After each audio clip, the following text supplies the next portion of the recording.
Okay, so this is the first part of our guide to help you rejuvenate a tired-looking kitchen, and that's by replacing the kitchen work surface.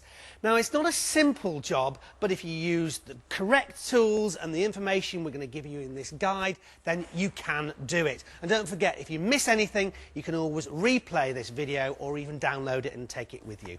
Now, helping me and guiding me is my best mate and long-term builder, Dave. Now, Dave actually designed my own kitchen, and he's been in the building trade for over 25 years, so he's definitely the man who knows the job. And this is a two-man job because there's some heavy lifting involved. So, first thing, let's choose the work surface.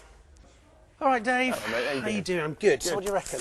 I got some nice stuff here. Just what you're looking for. Let's check on this one. So here we are in the show kitchen, and you can see on this work surface one way to make it look really professional, and that's to make sure that this overhang is even throughout the whole length of the work surface. Do that and you're one step towards making it look a really top job. Right, the surface is being delivered, so we're off to the kitchen that needs the work surface. Now, just in case you ever doubted whether this was a real job we're doing, I can tell you it is, because the kitchen we're using is my dad's. Okay, so time to cut the work surface to the correct size. How do we do that? Okay, well, we know how much we've got to take off. All right, Okay. so I've got a pencil line on there. We've already measured that. That's right. Okay, a circular saw. Yeah, circular saw, it's got a straight blade, and you can get, it's got fences on it to run straight, which is great. And we're going to use this fence to cut that line straight. The fence is what, exactly? This is a fence. Okay. This is a Bit fence, around a there, square okay. pad. All right? Now, Okay. you can, using the fence, cut along your pencil line. That zero there, that's the middle of your blade. Okay. So if you're cutting and you keep that pencil line there, you'll get a straight cut. You'll be Okay. fine. But I'm going to show you a tip which makes the job a lot easier. Okay. Now, battery out, because it's a battery drill, it's always on.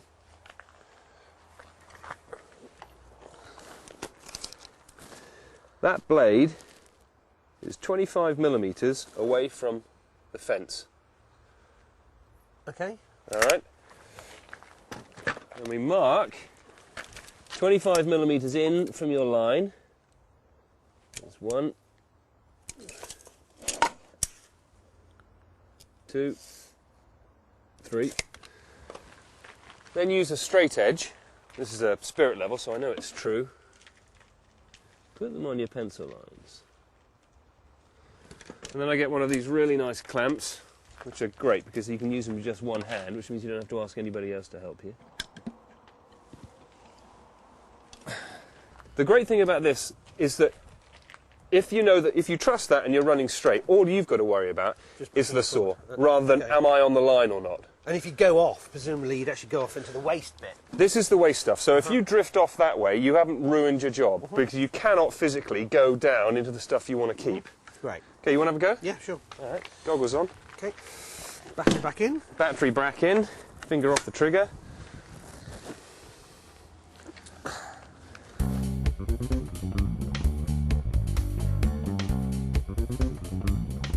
So, we're in my dad's kitchen, and as you can see, we've taken off the old work surface and taken out the sink and the gas hob. Yeah, don't forget, Martin, when you take the gas out, get a corgi guy in to do it, because it'll really spoil your weekend if the place goes bang.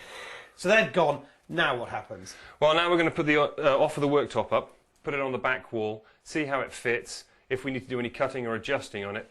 I've pre-marked where the sink's going to go, so I need to mark that place out as well. So if we just offer the worktop up...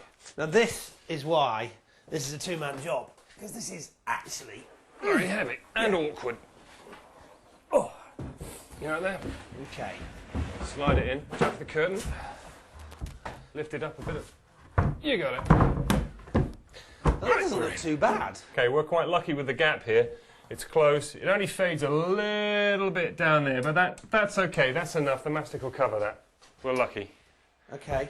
Now what? Now we have to mark where the sink's going to go. I've already marked on the wall here where the taps and the waste pipes are, in the middle of them. So that's where the middle of the sink's going to run.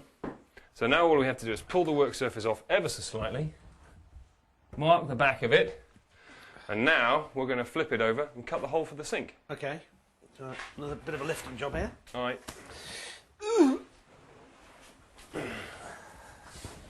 Okay. Right. Thanks. Right. Watch out for the edges on these, they're quite sharp if they're Now, steel. cutting out a sinkhole, I have to say, is one of those things that just fills me with horror, because it's such a big hole. I mean, how do you go about it? Well, there's the line for the pipe work. Right. You line it up to your tap holes. Okay. All right, I'm just going to make sure this is on the front edge, is the same length all the way along. Doesn't matter what's going on at the back, because that wall could be going like that all over the place. Yep, that's all right. Now we're going to, with the pencil, mark the outside, like that. So is that the line we cut to? No, you don't cut to that line. You cut, because you've got a 10mm lip on the sink, you cut 10mm inside that line. If you cut to that line, when you put the sink on, it'll drop straight through the hole and you'll be going back in to the Wickes. kitchen, yes. Yeah. I'm going to mark 10mm line inside. Just remember to mark every one of the lines that you're cutting to, otherwise you'll be on first name terms with the people at Wickes. And now you can take a well-deserved break. Join us in the second part of the film, where we'll be showing you how to make a simple join between two surfaces and cut the holes for your hob and sink.